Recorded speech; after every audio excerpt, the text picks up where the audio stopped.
Hi there and welcome. I am so glad that you have joined me to learn the 5 steps to get your child to listen without having to yell or resort to punishments or anything else you've been trying that just isn't working. My name is Megan Jackson. I'm a gentle parenting coach and host of the Parenting Coach podcast.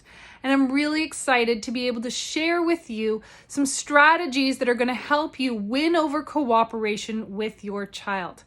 So let's just jump right in and go over these 5 steps that you can take and let me know how that goes for you and if you have any additional questions. So the first step is to make sure that you have your child's attention. There's no sense trying to yell at them from down the hall or call them from across the room or ask them to do something while they're totally engrossed in whatever activity they're doing.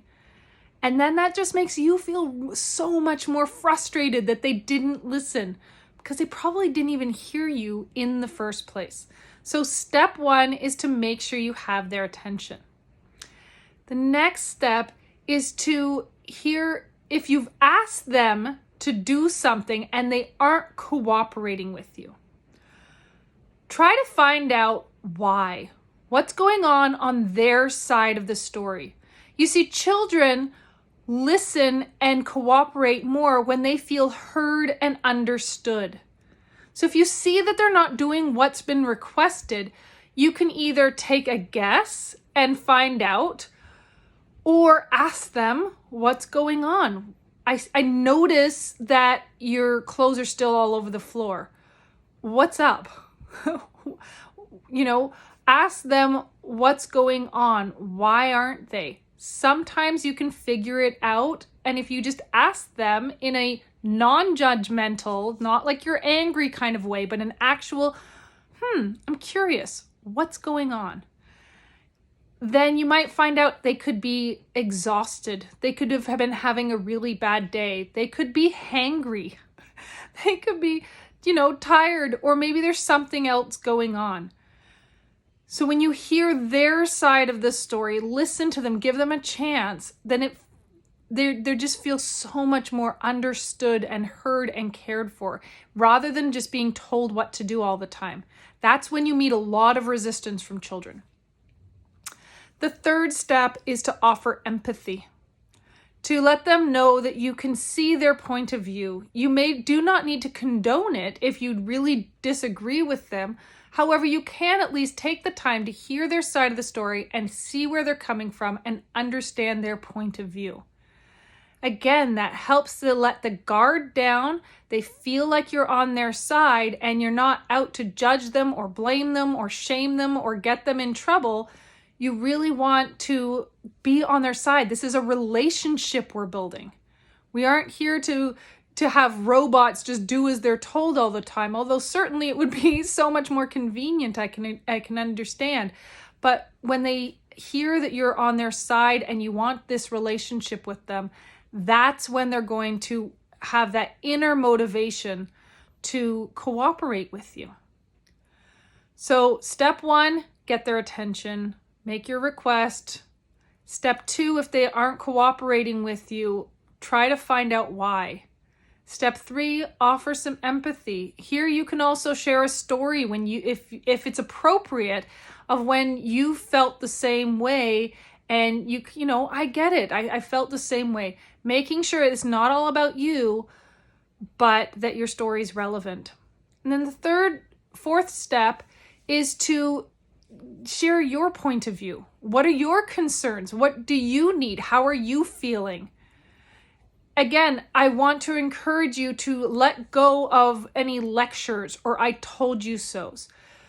We all have feelings that bring up like, I'm angry, I'm hurting, I want you to know that I'm angry and frustrated. But when we put people down and we're calling them names or we're passing judgment, it keeps us in that mode of everyone's just having big feelings and doesn't really move towards anything productive. So try to be just observant. You can use more of an I statement. When I see your clothes all over the floor, it makes me feel frustrated because I value having a tidy house. Tell them how you feel and how it affects you and what you need. Tell your side of the story. And then step 5 is working towards a solution. We're working towards either avoiding the problem in the future, fixing the current problem, or making any repairs or corrections that need to happen. But we're trying to look for solutions. And this can be really tricky for kids because they might, especially if it involves a sibling or a friend, they might get back to the blaming someone else, and it's always somebody else's fault. But here we're looking for solutions. Brainstorm solutions together. It's a huge life skill that you're teaching your children when you're brainstorming. Okay, what are we going to do about this right now?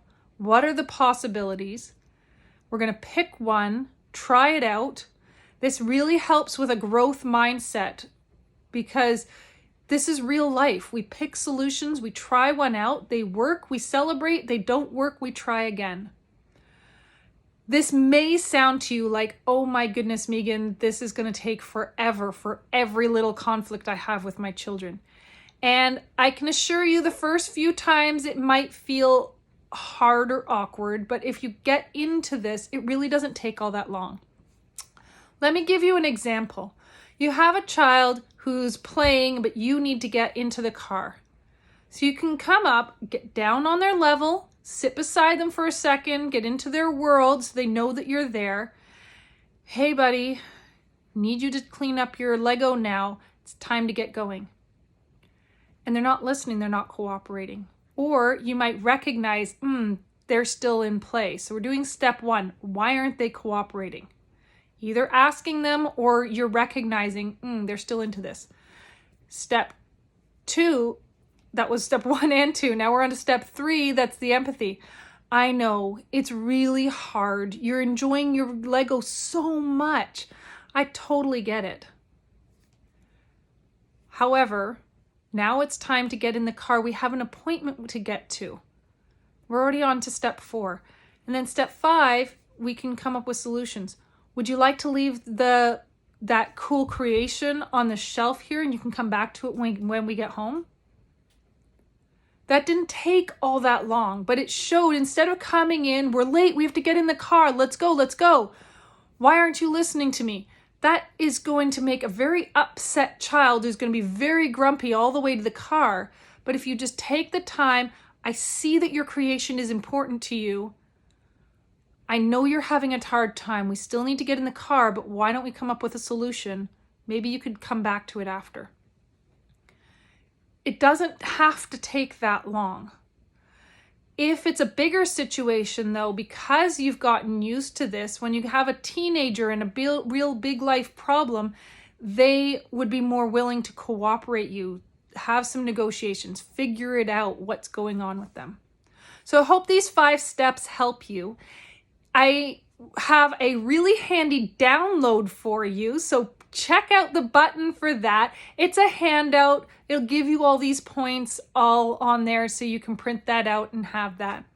If you'd like a longer in-depth version, looking a bit more about the reasoning behind all these things and just a longer explanation with a few more examples, I've also got that down below, the full-length video on a workshop I gave a long time ago on how to get your child to listen. So you can get that. There's also the podcast and blog posts that go with that. So all of that's down below this video.